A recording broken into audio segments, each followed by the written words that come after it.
How are you, my dear Algie? How are you, my dear Ernest? What brings you up to town? Oh, pleasure, pleasure. What else should bring one anywhere? Who's coming to tea? Oh, Mary and Augusta and Gwendolyn. How perfectly delightful. Yes, that is all very well, but I am afraid Aunt Augusta won't quite approve of your being here. May I ask why? My dear fellow, the way you flirt with Gwendolyn is perfectly disgraceful. It is almost as bad as the way Gwendolyn flirts with you. I am in love with Gwendolyn. I have come up to town expressly to propose to her. My dear fellow, Gwendolyn is my first cousin, and before I allow you to marry her, you have to clear up the whole question of Cecily. Cecily? What on earth do you mean by Cecily, Algie? I don't know anyone with the name of Cecily. Bring me that cigarette case. We saw one thing left in the smoking room the last time we dined here. Yes, sir.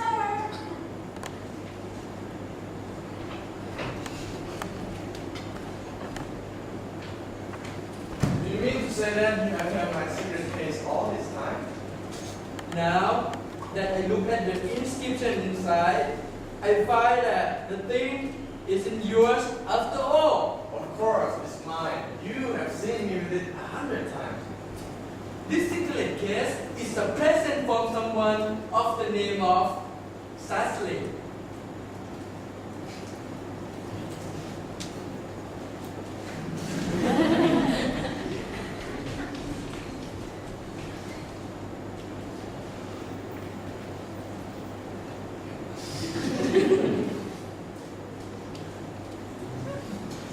Well, if you want to know, Cecily happens to be my aunt.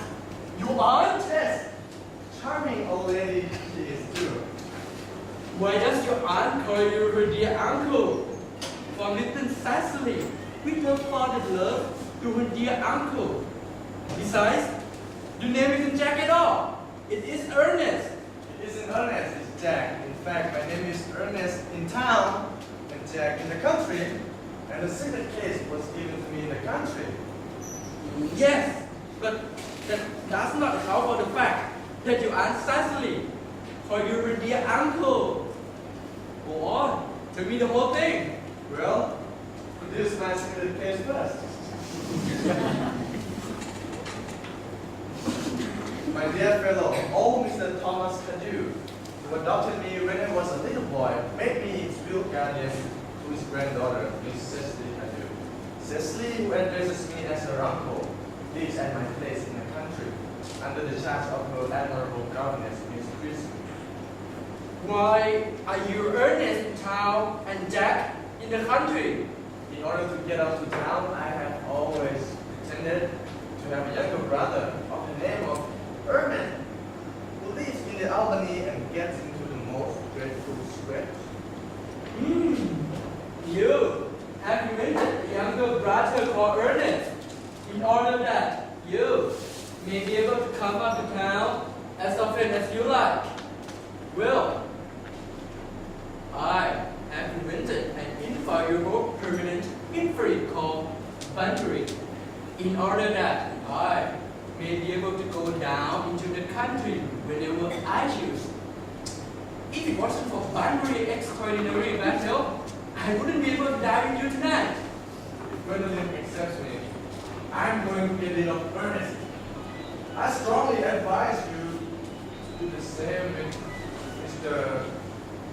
Your invalid friend who has the absurd name. Ah, this must be Aunt Augusta. Now, if I get her out of the way for 10 minutes, you can have an opportunity for proposing Gwendolyn. Lady Bracknell and Miss Butler.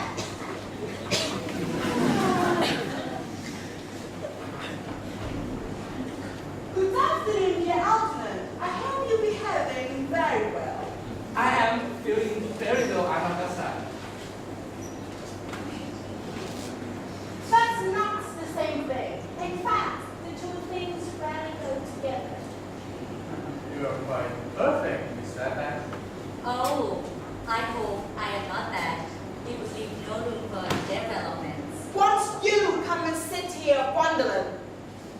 thanks, Mama. I'm quite comfortable where I am.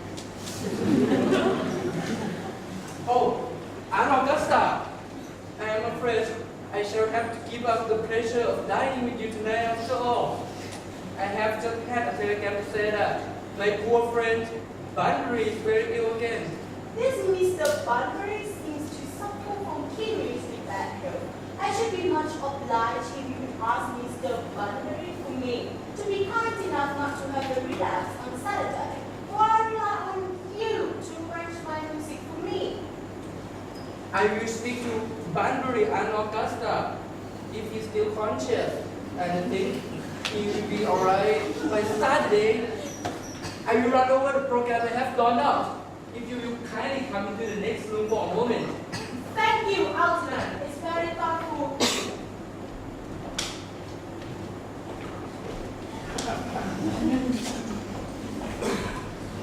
How many days has been? Is that fact? Ray, don't talk to me about the weather, Mr. Worthing. Whenever people talk to me about the weather, I always feel quite certain that they mean something else. I do mean something else, Miss Fairfax. Ever since I met you, I have admired you more than any girl I have ever met. Since I met you.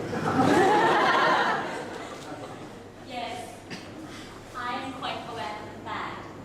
For me, you have always had an irresistible fascination. My ideal has always been to love someone of the name of Earnest. There is something in that name that inspires absolute confidence. The moment Algernon first mentioned to me that he had a friend called Earnest, I knew I was destined to love you. You really love me, Gwendolyn. Passionately. Darling, you don't know how happy you make me. My own Earnest. But you don't really mean to say that you couldn't love me if my name wasn't Ernest? But your name is Earnest. Well, really, Gwendolyn, I must say that there are lots of other much nicer names. I think Jack, for instance, a charming name. Jack. No, there is very little music in the name Jack. Even yet all indeed. It produces absolutely no vibrations. I have known several Jacks, and they all, without exception, were more than usually plain. The only really sad name is Earnest. Gwendolyn, I must get christened at once. I mean, we must get married at once. There's no time to be lost. Married, Mr. Worthing? Well, surely, you know that I love you. And you led me to believe, Miss Fairfax, that you were not absolutely indifferent to me. I adore you, but you haven't proposed me yet. Well, may I propose to you now? Gwendolyn, will you marry me? Of course, Mr. Worthing, rise, sir, from this ridiculous posture. Mama, I must beg you to retire. Mr. Worthing has not quite finished yet. Finish what, may I ask? I am engaged to Mr. Worthing, Mama. Pardon me? You were not engaged to anyone. When you do become engaged to someone, I or your father will inform you of the fact. I have a few questions to put to you, Mr. Worthing. While I'm making these inquiries, you, Gwendolyn, will wait for me below in the carriage. Mama! In the carriage.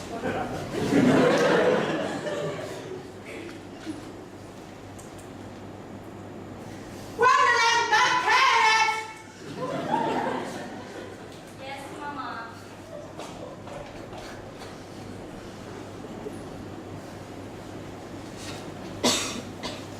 You can take a seat, Mr. Worthing.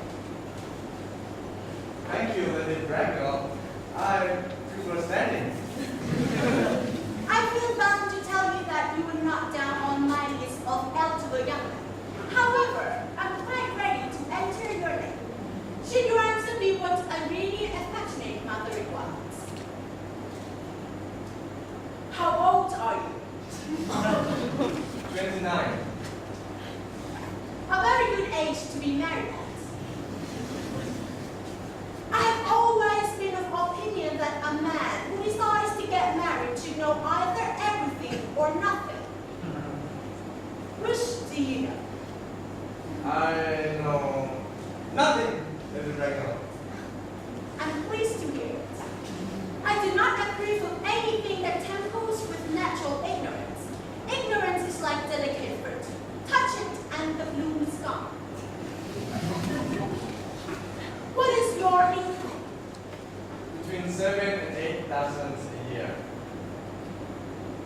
worthy may be regarded as a misfortune.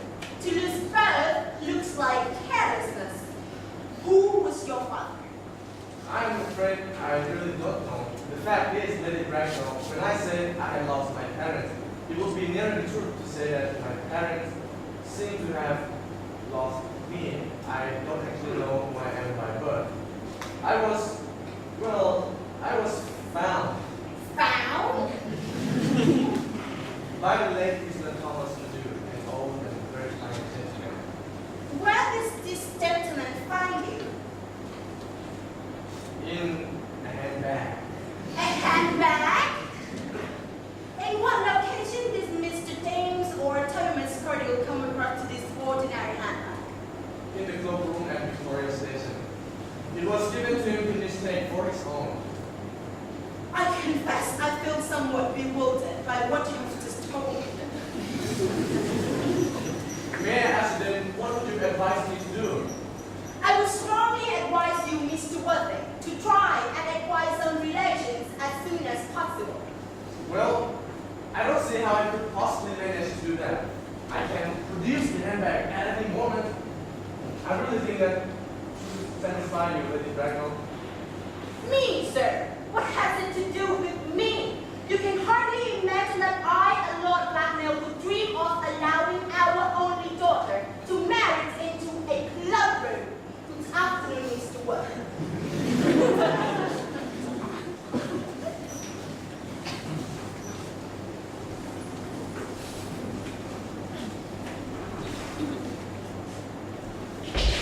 Did it go off already, old boy?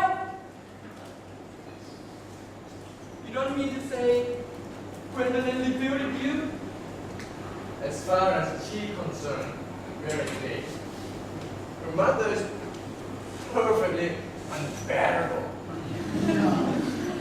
I love hearing my relations abused. It is the only thing that makes me up to them all. You don't think that there's any chance of Gwendolyn becoming like her brother in about 150 years? Do you? All women become like their mothers. That is their tragedy. No one does. That is.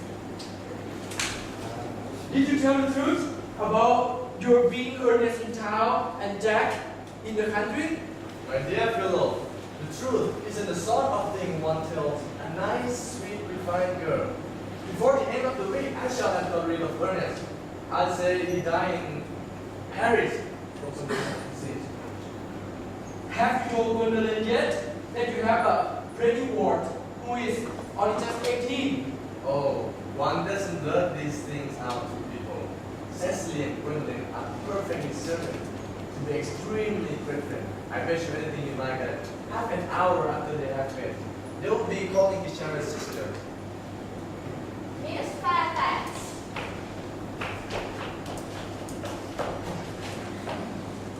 Gwendolyn! Just when I was talking about you.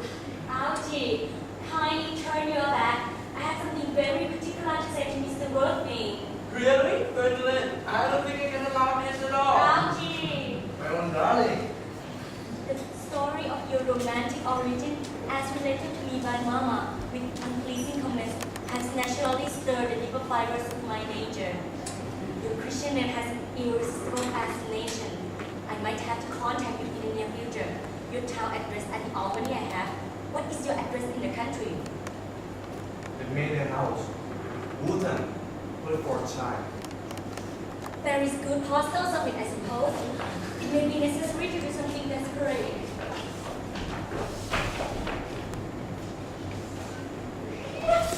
Tomorrow night, I'm going barbering. Yes, sir. I shall probably not be back till Monday. You can put up my dress coat, my smoking jacket, and all the Banbury suits. Yes, sir. I hope tomorrow will be a fine day, Lane. It never is, sir. Lane, you're a perfect pessimist. I do my best to give satisfaction